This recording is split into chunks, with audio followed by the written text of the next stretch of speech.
Deus do É a céu. pergunta que você ia fazer para ele. Vamos lá. Envolve policiais. Pode fazer. Envolve policiais, né? Teve um caso aí que, inclusive, eles foram denunciados agora pelo Ministério Público. Aquele sargento que morreu no alojamento. Sim. Isso envolve, do... então, isso envolve a cabeça do ser humano também. Com certeza, né? O que você me fala sobre aquilo? Eu acho que esse caso aí é um caso gravíssimo, né? E ele está se tornando recorrente, né?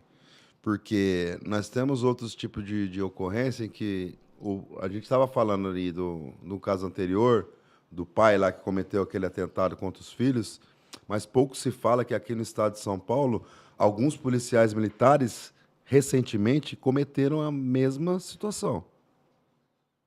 E, no final, ocorreu o autoextermínio. E outra coisa, será que quando um policial militar ele surta e parte para cima da equipe policial que vai atender a ocorrência e ele tem que ser neutralizado e vem a óbito, consta como um autoextermínio também? Pois é. Porque isso é conhecido como suicídio by cop. Suicide by cop. Então, a gente pode até aumentar esse número aí estatisticamente e dizer que os efeitos colaterais da condição de serviço causam esse tipo de tragédia. É claro que a gente não pode isentar aqueles responsáveis que agem conscientemente, de forma elaborada, para queimar determinado tipo de arquivo dentro de uma instituição militar, como se supõe que alguns casos desses podem ter sido o que ocorreu, né? Mas nunca vai ser uma condição individual do sentido que a gente entende o ser humano como um ser biopsicossocial.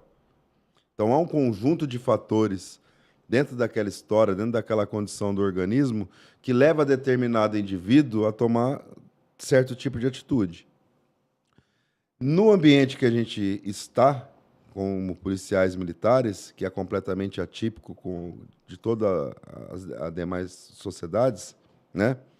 Existem influências de condições que vão abalar de forma psíquica e orgânica, que podem acarretar um agravamento na conduta desses sujeitos.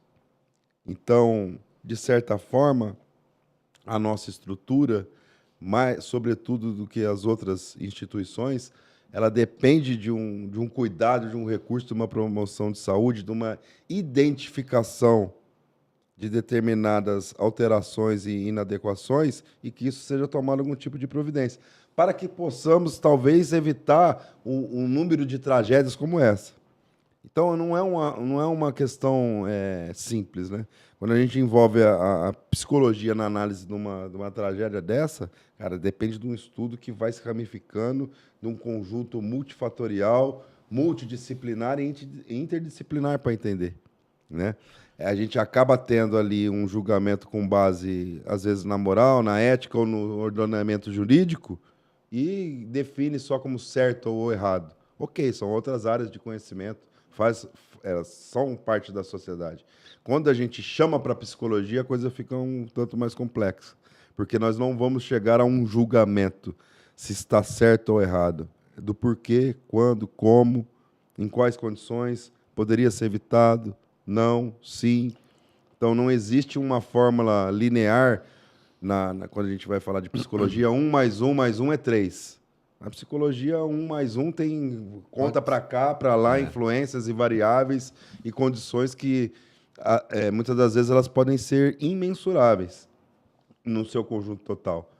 Mas o objetivo é compreender, analisar, dar um direcionamento ali para que aquilo talvez não seja resolvido depois de um fato desse, mas que possa ser amenizado em outros casos que não venham a acontecer. Sim. Então, é complexo. Envolve muita coisa aí numa avaliação do ponto de vista psicológico. Então, isso daí é um problema que está com o cidadão. Sim, né? Mas nessa questão em si que o senhor citou, pode não ser um determinado problema de ordem mental. Se a pessoa que fez aquilo lá, da forma que ele é acusado, vamos aguardar o julgamento para ter as comprovações. Nada de entrar no mérito, só para ter... Então, a gente já perde ali a questão da impulsividade. Porque se a questão foi planejada e arquitetada, houve o tempo ali para que houvesse uma reflexão e impedisse um autoimpedimento da execução. Então, aí a gente já entra em outros critérios de transtorno de personalidade, como uma sociopatia, uma psicopatia, ou coisa do gênero, né? Tem que ser analisado num contexto muito grande, né? É muita muito coisa. geral, não dá muita coisa. E assim, nem de longe. afirmar sobre um indivíduo sem a gente ter um processo de avaliação psicológica seria um erro de um psicólogo. Eu posso falar esse monte de coisa que eu falei que são hipóteses, condições gerais. Agora, mas não diretamente. Diretamente, esse sujeito aqui, eu tenho que pôr ele aqui, aplicar uma avaliação, fazer uma série de sessões, ou chegar num psicodiagnóstico, que vão ser no mínimo 10 sessões, um conjunto de testes, para entender melhor esse quadro e poder responder, ó, eu creio que a hipótese diagnóstica aqui desse caso é isso, isso, isso. Nesse caso, o cara sofreu um abuso lá na infância, o caramba que veio, papapá, o cara parecia com o pai, a condição era a mesma, ele estava numa situação... Pode ser. E aí, por aí vai. Então, isso a gente chama de subjetividade. Cada caso é um caso. A gente tem uma categoria teórica grande, mas para fazer uma análise individual, a gente tem que ter a análise do indivíduo.